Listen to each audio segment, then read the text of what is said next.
Hello दोस्तों, veterans नमस्कार। आज मैं आपको एक बहुत ही महत्वपूर्ण चार्ट लेकर के आया हूं।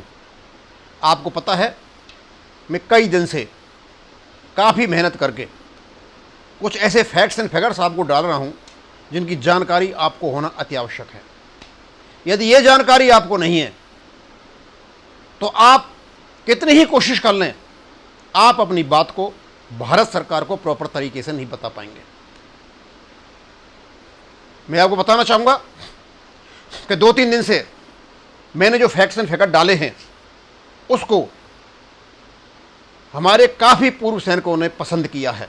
मेरे पास फ़ोन भी आने लगे, मैं उनको बताने भी लगा। मैंने ये सोचा कि क्यों नहीं, मेरे पास यदि कोई चीज़ों का संग्रह है तो मैं अपने पूर्व सैनिकों को बताऊं। और मैंने यह भी महसूस किया कि यदि हमें नॉलेज है, हमारे पास इंफॉर्मेशन है, तो स्वाभाविक सी बात है हमारे लोग एक जगह इकट्ठे होंगे और जिनको इंफॉर्मेशन और नॉलेज की कमी है वो अपना प्रोपेगेंडा ऐसे ही चलाएंगे जैसे ये लोग जंतर मंतर पर चला करके बैठे हुए हैं। सुबह से शाम तक झूठ बोलना है, कभी आसमान गिराते हैं, कभी सरकार गिराते हैं, कभी कुछ करते हैं। कह रहे नहीं वे, मैं वहां नहीं जाऊंगा, वो उनका काम है, कर रहे हैं। तो एक तो मैं ये बता दूं कि जैसे जैसे लोगों को मेरे वीडियो देख करके फैक्ट्स और फिगर्स की जानकारी हो रही है, तो काफ़ी पहले लोग जो मेरे कमेंट किया करते उल्टे सीधे, शायद उनको मेरे वीडियो अच्छे लगने लगे हैं, जानकारी अच्छे लगने लगी है, अब वो उल्टे सीधे कमेंट नहीं करते। उनके पॉजिटिव कमेंट्स होते हैं। बहुत अच्छा बात है, क्योंकि मुझे तो अपने फैक्ट्स सबको बताने हैं। और जो हमारे लोग 2.81 की बात करते हैं, कभी कोई बात करते हैं, मैं आपको ये बता दूं कि 2.81 यह हो या 2.57 हो, कुछ भी हो, शायद इनको यह गलतफहमी है कि 31/12/2015 को जो हमारी पेंशन थी उसको हम 2.81 से मल्टीप्लाई करें तो हमारी पेंशन बढ़ सकती है। ये इनकी टोटली गलतफहमी है। 31/12/2015 को ना तो सर्विंग की और ना रिटायर्ड की, ना ऑफिसर की, ना जवान की, ना जेसीओ की, किसी की भी 2.81 से मल्टीप्लाई नहीं हुई है, सबकी 2.57 से हुई है। और जो सर्विंग थे 2.57 से मल्टीप्लाई हुआ, उसके बाद जाकर के वो पे मैट्रिक्स में सेट हुए, जब जाकर के उनको 2.62, 2.67 का और क्या क्या मिला है बताऊंगा अभी उनको हमारे पे स्केल से क्या क्या मिला है। और एक बात बता दूं, हमारे काफी लोग तृतीय वेतन आयोग में ये हुआ, चौथे में ये हुआ, पांचवें में हुआ, छठवें में ये हुआ, भैया उनसे ओआरओपी का कोई भी लेना देना नहीं है। ओआरओपी का एक अलग नोटिफिकेशन है, उसमें केवल और केवल rank wise, length wise current pensioner की पेंशन पास्ट पेंशनर को जाएगी और जो मिनिमम और मैक्सिमम का एवरेज है उसके बेस पर जाएगी। अब मिनिमम मैक्सिमम में सर्विस करते करते कुछ उल्टा सीधा हुआ है, अलग बात है, उसका अलग किस्सा है, वो यहाँ किस्सा ओआरओपी में नहीं है। इसका मतलब वो चाहते हो वहाँ गलत हुआ है तो आप बदलाव चाहते हो, वो पॉलिसी का मैटर बन जाता है। लेकिन यहाँ जब बातें चलेंगी विसंगति, तो केवल और केवल आपका नोटिफिकेशन है। अब मैं एक बात तो ये बता दूं कि जैसे ही आप 1/1/2016 में जो पे मैट्रिक्स सर्विंग सोल्जर्स पर लागू हुए थे और उन्हीं की जो लाइफ फिगर्स हैं वो हमें मिलेंगी, तो किस प्रकार सेट हुए थे। 31/12/2015 को 2.81 की गलती नहीं करें, वहां किसी को भी 2.81 नहीं मिला है। इवन चीफ ऑफ द जो vice of the chief staff है वो भी, उनको भी नहीं मिला है, किसी को भी नहीं मिला है। 2.57 से मिला, उसके बाद वो पे मैट्रिक्स में गए हुए, उनको जनरली उनका फायदा हुआ है तो उनको उसी प्रकार से सेट हो गया। अब मैं एक बात बताना चाहता हूं, मैंने यहां पर आप देखोगे ये तो मैंने पूरा का पूरा वाई ग्रुप का वो दे रखा है और यहां मैंने एक्स ग्रुप का दे रखा है। हम ये देखेंगे वाई ग्रुप और एक्स ग्रुप में जो मल्टीप्लिकेशन फैक्टर लगा हुआ है पे मैट्रिक्स में, मैं उसकी बात नहीं कर रहा। 31/12/2015 पे मैट्रिक्स इस प्रकार से बने हैं। तो आपको पता है कि छठवें वेतन आयोग में हमारी पेंशन जो बेसिक पे थी बराबर हो गई थी और उसी समय एक्स पे का जो मैटर था अलग हो, एक्स जो पे था अलग एलिमेंट था, तो 7वें पे तो हमारी और भी बराबरी होंगी। तो 7वें वेतन आयोग में जो आपके पे मैट्रिक्स बने हुए हैं वो केवल और केवल 5वें वेतन आयोग के आधार पर बने हुए हैं, क्यों 6वें वेतन आयोग से तो आप बना नहीं सकते थे। क्योंकि उसमें ओआर का एक ही रेट था 5200 से लेकर 20,200 तक, जीएससीओज का एक ही था 9,300 से लेकर 34,800 तक, ऑफिसर्स का एक ही था 15,100 से लेकर के, और ये जो भी था, और अपेक्स स्केल वगैरह जो थे, तो उससे तो बन नहीं सकते पे मैट्रिक। इन्होंने 5वें वेतन आयोग को यूज किया और 6वें वेतन आयोग से एक ही सेट हुआ है। वो कौन सा हुआ है? नायब सूबेदार का 9300 प्लस 4200 13,500 से आप जो 2.57 करो 2.62 करके किया है इन्होंने, तो उसको बनता है कितना? 35,400, जो गलत है, क्योंकि हमारी 5,000 तो किसी की बेसिक पे थी ही नहीं, ये तो सिविलियंस की थी। तो 5,000 से कह लो या 93 से कह लो, बात एक ही है। लेकिन जेसीओज को 5,770 और 5,640 से होना चाहिए था, 39,200 वो नहीं हुआ। और 4-5 हज़ार का जो नुकसान हुआ है उसका असर ये हुआ कि 2.57 की जगह नायब सर को 2.41 और इसका 2 पॉइंट ये जो एक्स ग्रुप का है उसको 2.37 से कर रखा है। इनको तो नुकसान होगा, और एक इसको भी कर रखा है सिपाही, क्या नाम है, एक्स ग्रुप को भी।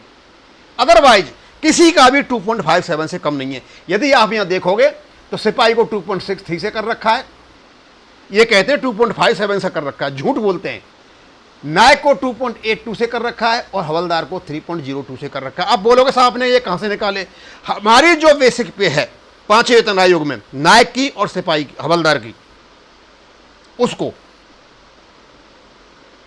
जब आप निकालोगे उनकी पे को, तो 29,200 और 25,500 जो बैठता है वो वहीं जाकर के बैठता है। क्यों? एक्चुअली क्या था कि बिल्ली के भाग से छीका टूटा और सिविलियन पे ग्रेड से, सिविलियन की बेसिक पे से इनके ये सेट हो गए और इनको फायदा हो गया।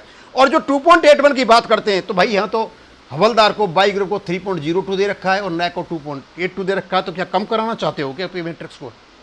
इनको पता नहीं है कि 2.81 हुआ कहां पर है। इनको जब पता चलेगा पे मैट्रिक्स ही सेट हुए हैं इससे मल्टीप्लिकेशन फैक्टर से, तो वो तो ऑलरेडी हो चुके हैं, तो फायदा क्यों नहीं हो रहा है? ये तो ऑलरेडी 2.57 से ज्यादा है सारे, फिर फायदा क्यों नहीं हो रहा है?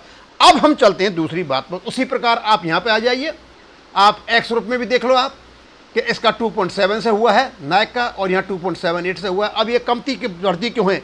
क्योंकि जो बाई ग्रुप के जो हवलदार और नायक थे उनकी 5वें वेतन आयोग में बेसिक पे कम थी एक्स ग्रुप से, क्योंकि उनमें एक्स ग्रुप अलग नहीं हुआ था जब तक। ये 6वें वेतन आयोग में सब बराबर हुए हैं। उसके बाद सूबेदार का 2.62 से हुआ है, सूबेदार मेजर का 2.62 से हुआ है। ये नीचे दे रखा है, ये लाल हरा होना चाहिए था, लाल हो गया मेरे से, और नीचे जो पूरी सर्विस है उनका दे रखा है। बात तो एक ही है, ऊपर जो दे रखा है वो नीचे दे रखा है, ऐसे ये है। और ऐसे ही आपका यहाँ से सिपाही से लेकर के यहाँ पर है। इसका मतलब ये हो गया कि यदि फिक्सेशन पे मैट्रिक्स 7 सीपीसी का 2.57 से ऊपर बना है जेसीओ ओआर का, तो उनको तो नुकसान किसी भी हालत में नहीं हो सकता। ये पे मल्टीप्लिकेशन फैक्टर बताता है कि ये जो सिपाही नायक और हवलदार, चाहे सर्विस 6 महीने की हो और चाहे सर्विस 24 साल की हो, इनको तो नुकसान होने का मतलब ही नहीं निकलता था। और इसी प्रकार एक्स ग्रुप में भी नहीं निकलता था। सिपाही को हो सकता है, लेकिन उसकी पे में जो में एक्स पे की पे मिली हुई है उससे उसको फायदा हो गया, अदरवाइज उसको फायदा नहीं होता। नायब सूबेदार को नुकसान हो सकता है क्योंकि उसका 2.57 से भी फिक्सेशन नहीं हुआ है, पे मैट्रिक्स नहीं है। लेकिन सूबेदार और सूबेदार मेजर, चाहे एक्स ग्रुप में देख लो और चाहे बाई ग्रुप में देख लो, दोनों को दोनों 2.57 से ऊपर है, उससे नुकसान हो ही नहीं सकता। अब समझ में ये नहीं आता कि ये जो नायब सूबेदार और सूबेदार मेजर हैं, इनको ये नुकसान कैसे हो गया।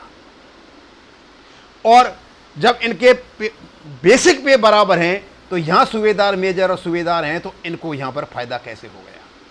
इसका मतलब सीधा साधा है, मल्टीप्लिकेशन फैक्टर बताते हैं कि इनको नुकसान हो ही नहीं सकता। एक बात, यदि एक्स ग्रुप के सूबेदार को और सूबेदार मेजर को फायदा हुआ है, तो स्वाभाविक सी बात है कि बाई ग्रुप के सूबेदार और सूबेदार मेजर को फायदा होना चाहिए था, क्यों नहीं हुआ? और बड़ी ही अचंभे की बात बताता हूं आपको मैं। ये सूबेदार है 28 से 30 साल का, इनकी जो पेंशन बता रहे हैं ये बता रहे हैं 29,700, और सूबेदार जो है एक्स ग्रुप का उसकी बताते हैं 35,500। लगभग इनकी पेंशन में 6,000 का फर्क है। भैया ये फर्क कहां से आ गया जब बेसिक पे बराबर है? तो अरे फर्क तो होगा केवल और केवल एक्स पे का होगा, ज्यादा 1,800 रुपए का हो सकता है, या 6,000 रुपए का फर्क कैसे आया? इनको कोई पूछने वाला हो कि ये बताइए ये कैसे हुआ है। और सारी चीज़ें मैं आपके पास इसलिए रख रहा हूं, इनसे पूछा जाए कि ये कैसे हुआ है। उसी प्रकार सूबेदार मेजर की जो बेसिक पे है यहाँ 35,500 है और यहाँ 31,000, तो इसका मतलब सूबेदार 31 और 35 कितना, 4,500 रुपये का फर्क।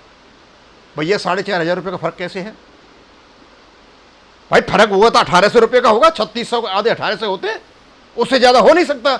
यानी बेहद लापरवाही पूर्ण बनाई हुई टेबल है इन लोगों की और इन्होंने पूरा का पूरा कुकृत्य किया है। अब आप देखोगे यहाँ मैंने इनको एक तो 15 साल की जो क्वालिफाइंग सर्विस है वहाँ तक इनका ले रखा है और एक इनकी जो पूरी सर्विस होगी मैंने उनका वहाँ तक ले रखा है।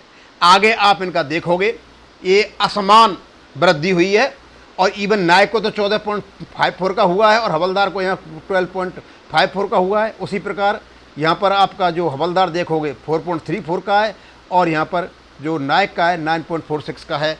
क्योंकि इनका अब मुझे पता नहीं कि इनका भी मुझे तो गलत लग रहा है, क्योंकि अब यहाँ हम देखते हैं कि हवलदार 2,378 का फ़ायदा होता है, 2,378 का फ़ायदा होता है और यहाँ इसको 1,092 का फ़ायदा होता है। भैया क्यों, ऐसा क्यों है? बाई ग्रुप के हवलदार को ज़्यादा फायदा होता है, एक्स ग्रुप के हवलदार को कम होता है, ऐसा क्यों है? इनके दोनों में अंतर होना चाहिए था। अब अंतर कितना है? 26,260। अच्छा, अंतर बाद में हो जाता है। अंतर का हवलदार 21,782 और यहाँ हवलदार का है कितना? 23,500 26,260 26,260 और 21,000 कितना हो? 26,500। यहाँ भी लगभग इनका 5,000 रुपये का फर्क है, जो हो नहीं सकता। ये फर्क जो हैं उल्टे सीधे हैं। यदि एक्स पे का फर्क है तो केवल और केवल जो एक्स पे है उसके आधा होना चाहिए, उससे ज़्यादा नहीं होना चाहिए। ये लापरवाही पूर्ण तरीके से बनाई हुई फिगर है, इनका कोई भी आधार नहीं है और यही कारण है कि ये ओआरओपी की विसंगतियां हैं। मुझे जानकारी देनी थी, मैंने जानकारी दे दी और भी जानकारी मैं आपको देता रहूँगा। और मैंने ये भी बताया था कि हमारे जो मल्टीप्लिकेशन फैक्टर हैं और ऑफिसर्स के जो मल्टीप्लिकेशन फैक्टर्स हैं लगभग समान हैं, तो उनकी पेंशन बढ़ी, हमारी पेंशन क्यों नहीं बढ़ी?